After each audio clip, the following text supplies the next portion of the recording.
দেশব্যাপী কোটা সংস্কার আন্দোলন ঘিরে সংঘর্ষ ও প্রাণহানির ঘটনায় 17 জুলাই বন্ধ ঘোষণা করা হয় দেশের মাধ্যমিক, উচ্চ মাধ্যমিক সব শিক্ষা প্রতিষ্ঠান ও পলিটেকনিক ইনস্টিটিউট। তারপর থেকে পুরো এক মাস শিক্ষার্থীদের দেখা গেছে দেশ গঠনের দায়িত্ব পালন করতে।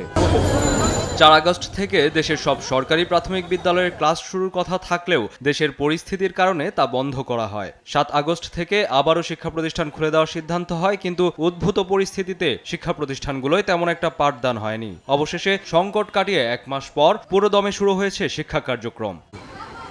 অনেকদিন পর ক্লাসে ফিরতে পেরে উচ্ছ্বসিত শিক্ষার্থীরা। অনেক ভালো লাগছে, খুব এক্সাইটমেন্ট ছিলাম, কলেজে আসার খুব ইচ্ছা, এটাই আর কি। আর অনেক দিন পর আসলে আমাদের যেমন এসএসসি পর যখন স্টপ হয়ে গেল সবকিছু, এরপর এত কিছু গেল দেশে, এতদিন পরে এসে আসলে খুশি লাগতেছে।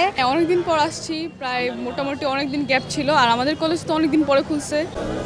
অভিভাবকদের আশা, শিক্ষাঙ্গনে ফিরে আসবে স্বাভাবিক পরিবেশ আর নতুন করে শিক্ষা ব্যবস্থা ঢেলে সাজানোর দাবি তাদের। এতদিন পর কলেজ শুরু হলো, ক্লাস শুরু হচ্ছে, আমরা খুব খুশি। আমরা চাই মেয়েরা এখন পড়াশোনায় আবার মনোযোগ দেখ, এটাই আমাদের প্রত্যাশা। কারণ আগের যে কারিকুলাম ওটা আমাদের পছন্দ না, নতুন যেটা করতেছে সেটা আমরা অবশ্যই সাপোর্ট করি।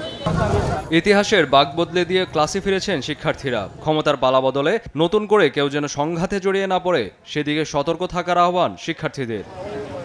কায়েস রাহাত, দেশ টিভি, ঢাকা।